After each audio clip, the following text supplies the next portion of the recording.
It was a warm afternoon in the heart of Brooksville, a small but bustling town where everyone seemed to know each other.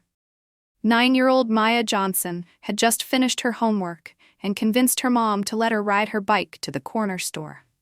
It was a routine she loved, pedaling freely, feeling the wind in her thick curls, and picking out her favorite sour gummy worms with the few dollars her mother gave her. As she stepped out of the store, holding her bag of candy in one hand and gripping her handlebar with the other, she noticed a police car slowing down. The tires crunched against the pavement as the vehicle came to a stop just a few feet away from her. The door swung open, and out stepped a tall white officer, his uniform crisp, his belt weighed down with a holstered gun and handcuffs. His name was Officer Reynolds, and he had been with the department for over a decade. His eyes locked onto Maya. She froze. There was something about the way he looked at her that made her small hands tremble. "Hey! Yo!" he barked, his deep voice cutting through the afternoon air. Maya blinked, unsure if he was talking to her. She looked around, but no one else was nearby. "Yeah, you?" he snapped again, stepping closer. Her heart pounded. "Me?" she asked, her voice barely above a whisper. "What are you doing here?" he demanded, eyeing her small paper bag suspiciously. Maya swallowed hard. "I just bought some candy," she said softly, her voice shaking. He scoffed. "Oh yeah? With what money?" Maya didn't understand why he was questioning her like this. Why he sounded so angry. "My mom gave me some dollars," she explained, lifting the bag slightly as if to prove she wasn't lying. But Officer Reynolds wasn't listening. His eyes narrowed, his face twisted with doubt. "I got a report about a black kid stealing from this store," he said, his voice low and threatening. "And you fit the description." Maya's breath hitched. I didn't steal anything," she stammered. He ignored her. Before she could react, he reached for her wrist. His grip was tight, too tight for her small arm. Panic surged through her. "Wait, no, please," she cried, trying to pull away, but he was too strong. "Stay still," he ordered. The metal of the handcuffs was cold against her soft skin as he snapped them around her tiny wrists. The weight of them felt unbearable. Tears filled Maya's big brown eyes as her bottom lip quivered. "Please, I didn't do anything," she sobbed, looking around for anyone to help her. People on the street started gathering, murmuring among themselves. Some had their phones out, recording the scene. A few voices rang out in protest. "She's just a child. Let her go. That's not right."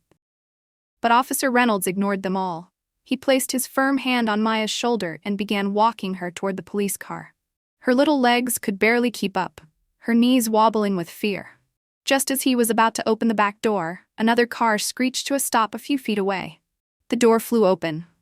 Out stepped a tall black man in a dark suit, his presence commanding, his face twisted with rage. Mayor David Johnson. Maya's father. "What the hell is going on here?" His voice thundered through the street. The crowd fell silent. Officer Reynolds' hand froze on the car door handle. "Sir, I was just," he started, but the mayor was already storming toward him. "That's my daughter," he roared, his deep voice filled with fury. "Get those damn cuffs off her now!" Maya's eyes widened. Relief flooded her chest.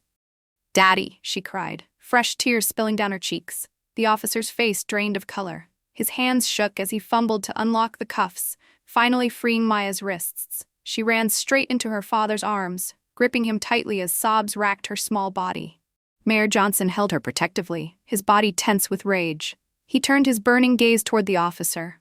"You racially profiled my little girl," he said, his voice shaking but deadly calm. "You saw a black child and assumed she was a criminal." Officer Reynolds swallowed hard. "I made a mistake." The mayor let out a bitter laugh, shaking his head in disbelief. "A mistake," he repeated. "No. What you did was racist. What you did was unjust. You put handcuffs on a terrified little girl based on nothing but the color of her skin." By now, the store owner had stepped outside. "She didn't steal anything," he said firmly. "She paid for her candy." The weight of the truth hit the officer like a ton of bricks. His mouth opened, but no words came out. The crowd whispered among themselves. Some shook their heads. Others kept their cameras rolling, documenting every second. But Maya didn't care about any of that. All she cared about was the warmth of her father's arms and the safety she felt there. Mayor Johnson looked down at his daughter, gently brushing a tear from her cheek. Then he turned back to the officer. "You're going to be held accountable for this," he said coldly.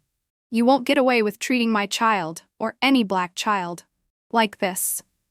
Officer Reynolds didn't respond. He simply stood there, shame and fear written all over his face. With one last glare, Mayor Johnson lifted Maya into his arms and carried her to his car. As they drove away, she rested her head against his chest, her tiny hands still trembling. "You're safe now, baby," he whispered, kissing her forehead. "I promise you, you're safe."